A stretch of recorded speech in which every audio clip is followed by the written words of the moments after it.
Hello students, तो आज हम लोग त्रिकोणमितीय फलन के चौथे वीडियो को देखेंगे, जिसमें हम लोग प्रश्नावली 3.3 के प्रश्नों को हल करेंगे। इसके जो फार्मूले हैं पिछले वीडियो में करा दिए गए हैं, तो आप लोग पहले फार्मूलों को समझ लीजिए, उनकी प्रैक्टिस कर लीजिए, तब प्रश्नों को लगाइए, बहुत आसानी से समझ में आएगी। तो चलो पहला क्वेश्चन देखते हैं। पहला क्वेश्चन दिया गया है sin square π/6 plus cos square π/3 minus tan square π/4 equal to -1/2। तो इतने बराबर हमें इतना सिद्ध करना है। तो यहाँ पर देखेंगे sin स्क्वायर π/6 दिया गया है, तो इसका मतलब हो जाएगा 30 अंश। तो इस चीज़ को चेंज करना सबको आना चाहिए कि पाई का मतलब होता है 180 और 6 से भाग कर दें, 6 त्रिक 18, ठीक है। मतलब ये sin 30 लिखा हुआ है। अब sin 30 अंश का मान होता है 1/2, तो स्क्वायर लगा देंगे, प्लस यहाँ पे cos 60 दिया गया है, ठीक है। π/3 का मतलब cos 60 अंश, और cos 60 अंश का मान होता है 1/2 माइनस tan π/4 मतलब 45, चेंज करके से देखो 45 आएगा, और 45 की वैल्यू होती है 1, तो 1 का स्क्वायर, तो यहाँ 1/4 प्लस 1/4 माइनस 1, इन दोनों को जोड़ेंगे तो ये 2/4 हो जाएगा -1, काट देंगे 2 दूना 4, तो 1/2 -1 आ गया। इसको जब हल करेंगे तो आएगा 1 - 2 इक्वल टू -1/2, और यही हम लोग को सिद्ध करना था, ठीक है। तो ये बहुत ही सिंपल क्वेश्चन है। दूसरा देखते हैं इसी का। तो प्रश्नों को लगाने से पहले आप खुद से प्रश्न को नोट करिए और उस पर प्रैक्टिस करके देखिए क्या आ रहा है या नहीं आ रहा है। अगर नहीं आता है तब इसका सलूशन देखिए, तो पहले खुद से प्रयास करिए हल करने का। तो दूसरा प्रश्न देखते हैं। तो दूसरे प्रश्न में दिया गया है 2 sin square π/6 plus cosec square 7 π/6 cos square π/3 equal to 3/2। तो इसमें हम लोग लेफ्ट हैंड साइड लेते हैं, इसका 2 लिखेंगे, sin π/6। अब ये π/6 मतलब 30 अंश, ठीक है ना। π/6 का मतलब 30 अंश, तो यहाँ 1/2 का स्क्वायर प्लस ये दिया गया cosec स्क्वायर 7 π/6। अब 7 π/6 से मतलब ये चला जाएगा 90 से ज़्यादा में, तो इसको पहले कन्वर्ट कर लेते हैं। लिखें cosec स्क्वायर पाई प्लस π/6, 6 पाई हो जाएगा एलसीएम लेंगे तो, और एक और कितना हो जाएगा 7 पाई। यहाँ पे दिया है cos स्क्वायर π/3 मतलब cos 60, और cos 60 अंश का मान होता है 1/2, तो इसका स्क्वायर कर लेंगे। यहाँ 2 गुणे 1/4 प्लस, अब ये देखो तीसरे चतुर्थांश में जा रहा है, तीसरे में tan और cot पॉजिटिव होता है, तो tan और cot पॉजिटिव होता है, इसलिए cosec क्या हो जाएगा माइनस का 180 प्लस थीटा हो जाता है माइनस का तीसरे में। तो क्या लिखेंगे यहाँ cosec π/6, और यहाँ आएगा माइनस, लेकिन स्क्वायर लगा हुआ है इस पर, तो स्क्वायर की वजह से माइनस क्या हो जाएगा प्लस हो जाएगा। तो मतलब माइनस लगाएंगे नहीं। फिर आई बात समझ में, क्यों माइनस नहीं लगाए। अगर इस स्क्वायर को यहाँ पे हटाएं तो ये देखो माइनस में आया हुआ है, ठीक, और स्क्वायर है तो इसकी वजह से क्या हो जाएगा प्लस हो जाएगा, और यहाँ पर 1/4 कट जाएगा, 1/2 प्लस ये प्लस का हो चुका है cosec स्क्वायर π/6 इंटू 1/4। अब यहाँ पर cosec π/6 की वैल्यू रखेंगे, π/6 मतलब 30, cosec 30 किसका उल्टा हो जाएगा साइन का, और साइन 30 की वैल्यू होती है 1/2, तो इसका हो जाएगा 2 का स्क्वायर इंटू 1/4, तो 1/2 और प्लस 4 इंटू 1/4 से 4 कैंसिल हो जाएगा, 1/2 प्लस 1 मतलब 3/2। तो इस तरीके से ये भी प्रूव हो गया। आया समझ में, तो नोट कर लो इसको। अगला प्रश्न देखते हैं। दिया गया है cot square π/6 plus cosec 5 π/6 plus 3 tan square π/6 6 दिया हुआ है। ठीक है, तो इस प्रश्न को कैसे हल करेंगे देखते हैं। यहाँ सिद्ध करना है बराबर 6 आ जाए। π/6 का मतलब कितना हो जाएगा? 30 अंश। और cot 30 की वैल्यू कितनी हो जाएगी? हाँ, √3 का स्क्वायर प्लस, यहाँ पर देखेंगे तो इसको पहले चेंज कर लेते हैं। cosec पाई माइनस π/6 में 6 में से 1 चला जाए, कितना बचेगा? 5। यहाँ दिया गया है tan π/6, कितना हो जाएगा? 1/√3 हो जाएगा। 3 का √3 का स्क्वायर कराओगे क्या आएगा? 3 आएगा। cosec पाई माइनस π/6 दूसरे में जा रहा है, दूसरे में साइन और cosec पॉजिटिव होते हैं और सब नेगेटिव होते हैं, तो यहाँ पर ये हो जाएगा अपना cosec π/6। ठीक है, प्लस 3 × 1/3, 3 से 3 कट जाएगा, 3 प्लस ये π/6 है। ठीक, π/6 का मतलब 30, और 30 साइन का उल्टा हो जाएगा तो कितना आएगा? और 1 तो 3, 2 5 और 1 6। तो इस तरह से ये हम लोग का प्रूव हो गया। ठीक है, नोट कर लो। अगले प्रश्न में देखिए, दिया गया है 2 sin square 3π/4 plus 2 cos square π/4 plus 2 sec square π/3। तो 2 sin स्क्वायर इसको लिख सकते हो पाई माइनस π/4, तो 4 में से 1 पाई चला जाए, 3 पाई बचेगा। यहाँ पर 2 और cos स्क्वायर π/4 की वैल्यू कितनी हो जाएगी? 1/√2। ठीक है, क्योंकि ये है cos 45 और cos 45 का मान होता है 1/√2 प्लस 2, ये दिया गया हम लोग को sec 60। ठीक है ना, π/3 का मतलब हो जाएगा 60 अंश, तो यहाँ पे ये बन जाएगा cos 60 का उल्टा, और cos 60 होता है 1/2, तो ये हो जाएगा 2। आया समझ में? तो यहाँ पर 2 sin स्क्वायर ये दूसरे में जा रहा है और दूसरे में साइन होता है प्लस का, तो यहाँ आ जाएगा π/4 प्लस 2 × 1/2 प्लस 2 और ये 4 हो जाएगा। यहाँ 2 और π/4 की वैल्यू हो जाएगी 1/√2 का स्क्वायर प्लस 2 से 2 कट जाएगा, 4 2 जा 8 हो गया। यहाँ पे 2 × 1/2 प्लस 9, ये कट गया तो क्या बचे हो जाएगा? ये 1 + 9 10, और यही हम लोग को लाना था। तो इस तरह का सवाल समाप्त हो गया। हम लोग मान ज्ञात करने वाले प्रश्न देखेंगे। देखो, अगला प्रश्न है, दिया गया है मान ज्ञात कीजिए sin 75 का और tan 75 का। तो sin 75 का मान ज्ञात करने के लिए इसको लिखेंगे हम लोग 45 डिग्री प्लस 30 डिग्री। उन मानों में तोड़ते हैं जिसका मान हमें पता हो। 75 का मान नहीं पता है तो इसको मैंने तोड़ दिया 45 और 30 में। ठीक है, जैसे तुम कहो सर हम इसको 90 माइनस का 15 में तोड़ दें, तो हमें ना तो 90 मान तो मान लो पता है, लेकिन 15 मान तो उसका अलग से निकालना पड़ेगा। तो ऐसे मान में तोड़ेंगे जिससे कि बन जाए। अब ये sin a + b का फार्मूला बन गया, तो sin a cos b plus cos a sin b। ठीक है, 1/√2 cos 30 अंश का मान हो जाएगा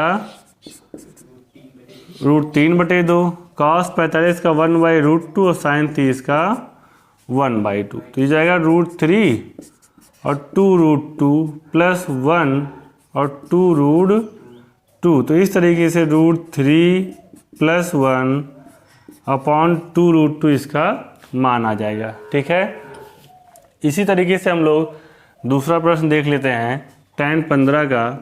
तो tan 15 लिख सकते हैं 45 - 30, है ना। 45 में से 30 घटाएंगे तो 15 ही आएगा। तो यहाँ tan A minus tan B upon 1 plus tan A tan B हो जाएगा। ठीक है, मान रखते हैं। 45 का 1 हो जाएगा और 30 का 1/√3 हो गया।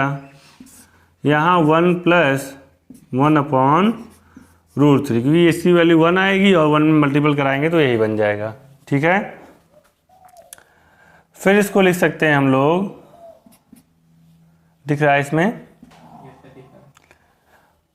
√3 माइनस 1 अपॉन √3 और √3 प्लस 1 अपॉन √3।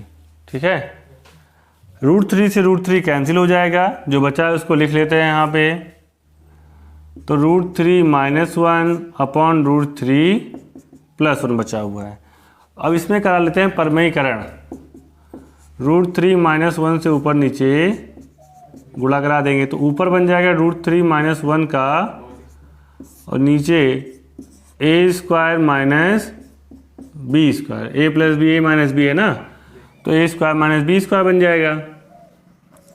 अब यहाँ पर होल स्क्वायर खोलेंगे तो a² plus b² minus 2ab। तो 2 लिखे, a और b है 1 तो उससे कोई मतलब नहीं है। √3 3 हो जाएगा माइनस 1। √3 3 plus 1 minus 2√3 upon 2। तो 3 और 2 कितना, 1 कितना हो जाएगा 4 और माइनस 2 अपॉन 2 कॉमन कर लेंगे तो 2 माइनस √3 अपॉन 2 से 2 कैंसिल हो गया तो 2 माइनस √3। तो इस तरीके से इसका मान हो जाएगा 2 माइनस √3। इस तरह के सवाल पिछले वीडियो में एग्जाम्पल में बताए गए हैं, है ना, तो नोट कर लो इतना।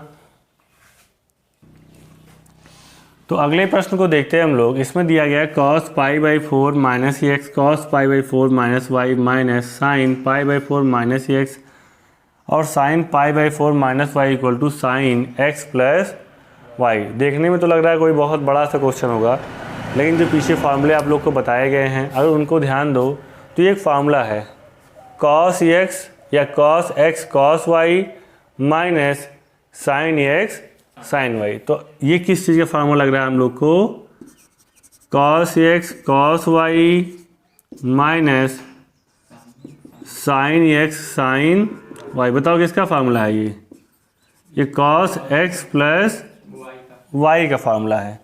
तो ये जो पार्ट है x का काम कर रहा है और ये जो पार्ट है ये y का है ना। तो इसको लिखा जा सकता है, क्या लिखेंगे, लिखेंगे cos, फिर x ये है तो x plus y π/4 minus y बन गया कि नहीं, cos x प्लस y। तो cos ये देखो π/4 2π/4 हो जाएगा माइनस x माइनस y। ठीक है, इसको काट दोगे तो हो जाएगा cos π/4 माइनस कॉमन कर लो x प्लस y। ठीक है, आई बात समझ में। यहाँ π/2 बचेगा, π/4 नहीं। अब ये क्या बन गया, cos 90 minus theta. cos 90 minus theta क्या होता है, साइन थीटा। ठीक है, जीरो कहाँ होता है, फार्मूला भूल गए क्या, cos 90 माइनस थीटा बराबर साइन थीटा, है ना। पहले चतुर्थांश में जा रहा है, पहले में ऑल पॉजिटिव होता है। ठीक है, तो ये क्या हो गया हम लोग का sin x प्लस y आ गया। तो नोट कर लो इसको, हाँ समझ में नहीं।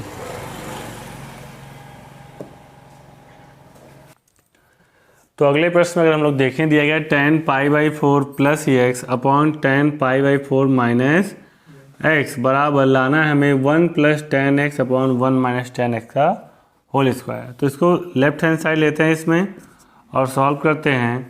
तो देखा जाए तो ये tan π/4 प्लस एक्स है, मतलब tan a प्लस b है। तो tan a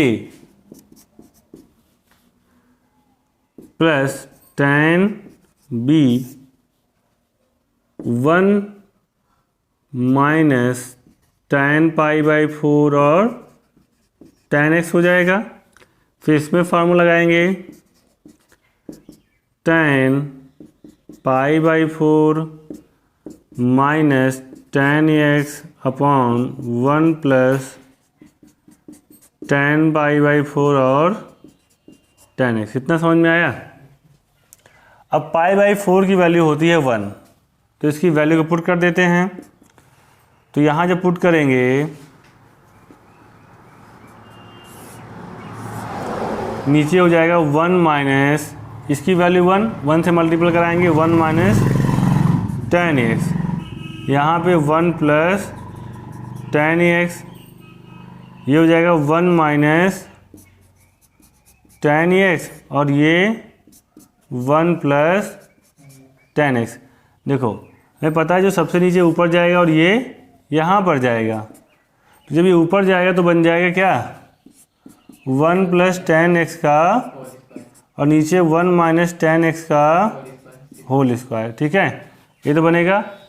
अभी जो ऊपर नीचे स्क्वायर लगा हुआ है इसको तुम डायरेक्टली ऐसे लिख सकते हो कि 1 plus tan x upon 1 minus tan x का स्क्वायर, और ये हो गया प्रूव। आया समझ में। अगला प्रश्न देखते हैं। इसमें लेफ्ट हैंड साइड लेंगे तो हमें मिलेगा ये cos पाई प्लस एक्स और cos minus x, sine pi minus x और cos π/2 प्लस एक्स। तो ये लिखा हुआ है cos 180 प्लस थीटा।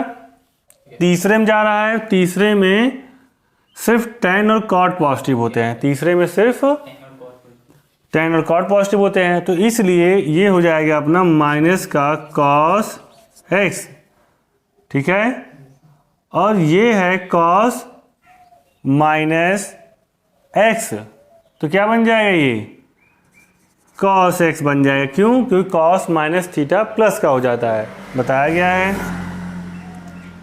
साइन है दूसरे में जा रहा है, दूसरे में साइन पॉजिटिव होता है, तो इसलिए sine x cos π/2 plus x है, ये जा रहा है दूसरे में, तो ये हो जाएगा अपना साइन x, वो भी माइनस का।